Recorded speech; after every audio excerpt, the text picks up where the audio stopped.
సుదీర్ఘ మన్నిక NBC bearing సమర్పించు హెడ్లైన్స్. ఇవాళ విజయవాడలో టీడీపీ అభ్యర్థులకు వర్క్షాప్ కు హాజరు కానున్న చంద్రబాబు ఎన్నికల్లో అనుసరించాల్సిన వ్యూహాలపై దిశానిర్దేశం. ఇవాళ బీజేపీ సెంట్రల్ ఎలక్షన్ కమిటీ సమావేశం. ఏపీ బీజేపీ అభ్యర్థులపై రానున్న స్పష్టత. రేపటికల్లా జాబితా ప్రకటించే అవకాశం. ఉమా బొమ్మసానిలను కలుపుకొని వెళతా 100% గెలుస్తా అన్న వసంత. అమలాపురం ఎంపీ సీటు గెలుపుపై గంటి ధీమా.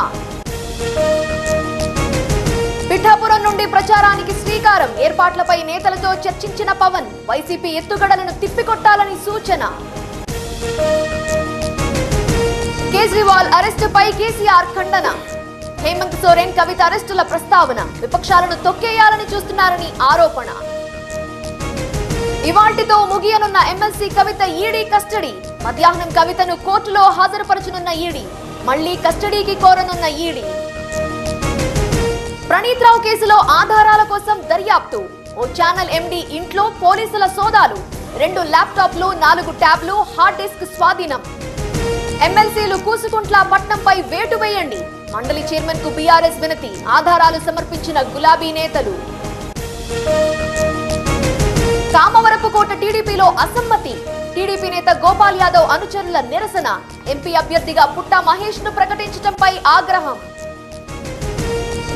అక్షరాలు రాని వారు బీఆర్ఎస్ లో మంత్రులయ్యారు. జాగృతి పేరుతో గౌరమ్మ స్థానంలో లిక్కర్ సీసా పెట్టారు. ములుగులో సీతారాం నాయక్ కీలక వ్యాఖ్యలు.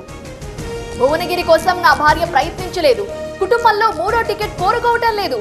తనకు మంత్రి పదవి హామీ ఇచ్చారన్న రాజగోపాల్. మెదక్ జిల్లాలో డమ్మీ తుపాకీ కలకలం. రెడ్డిపల్లిలో మేకల చోరీకి దొంగల యత్నం. దొంగలకు దేహశుద్ధి చేసి పోలీసులకు అప్పగింత. సికింద్రాబాద్ లో కల్తీ అల్లం పేస్ట్ ముఠా. హానికర రసాయనాలు కలిపి పేస్ట్ తయారీ. భారీగా కెమికల్స్, సరుకు సీజ్. కేజ్రీవాల్ కి 28 వరకు ఈడీ కస్టడీ. ₹1 కూడా పట్టుకోలేకపోయారన్న ఆప్. న్యాయం తమ వైపే ఉందన్న ఆతిషి. తిరుమలలో కొనసాగుతున్న భక్తుల రద్దీ. 15 కంపార్ట్మెంట్లలో వేచి ఉన్న భక్తులు. శ్రీవారి హుండీ ఆదాయం 4,38,00,000. భూటాన్లో 2వ రోజు ప్రధాని పర్యటన. థింపూలో హాస్పిటల్ ని ప్రారంభించిన మోదీ. ఆసుపత్రికి నిధులు సమకూర్చిన భారత ప్రభుత్వం. మాస్కోలో ఉగ్రదాడిపై ప్రధాని దిగ్భ్రాంతి. ముష్కరుల దాడులను ఖండించిన ప్రధాని.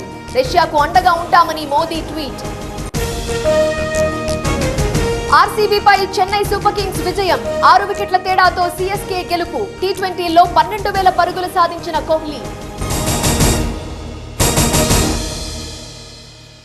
సుదీర్ఘ మన్నిక ఎన్బీసీ బేరింగ్ సమర్పించు హెడ్లైన్స్.